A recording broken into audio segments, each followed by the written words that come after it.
So you have your new espresso machine at home now, and you know how to steam perfectly gorgeous milk because you've watched my other video. But when your friends come around and they ask for a cappuccino or a flat white, you don't know what the difference is. And they don't know what the difference is because their barista always makes them a cappuccino. I'm Ryan from Coffee Beans Delivered, and today I'm going to take you through how to froth milk for cappuccinos, lattes and flat whites.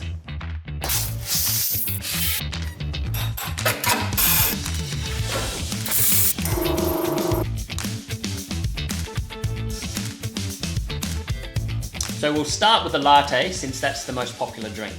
Thanks to Donna Saunders Ceramics for the cup and Jibby Little for the Jibby jugs. So with the latte, you're aiming for about 1 centimetre and a bit of foam on the top here. It's not an exact science, but you need to stretch the milk till you see it come up over the nozzle. The best way to do this is to get that stretching sound happening, that sound, and then holding the milk steady, wait until you don't hear that sound anymore. Now don't be confused by the myth that a latte is weak and has to be served in a long tall glass. All the coffees, the cappuccino, the latte and the flat white, have the same ratio of coffee to milk. And in this size cup, you'd want to put a double shot in the bottom. Now a flat white has a small amount of foam on top, not as much as a latte, but just a little bit. Although there are some people who don't want any foam on top, in which case you don't stretch at all. Just let it squeal like a pig until it's hot enough. Now we'll take a look at the cappuccino.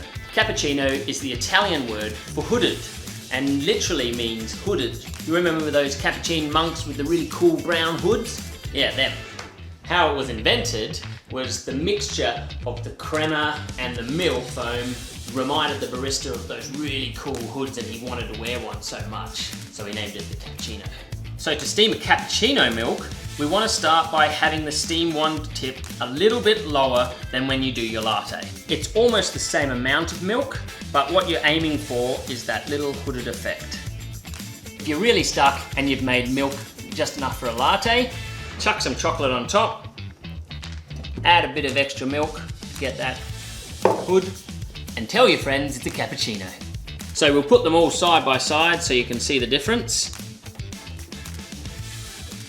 So now you know the difference between steaming milk for a cappuccino, a latte and a flat white. And if you have any questions, please leave them in the comment sections below or follow us at Coffee Beans Delivered if you want to learn more about coffee. I'm Ryan from Coffee Beans Delivered.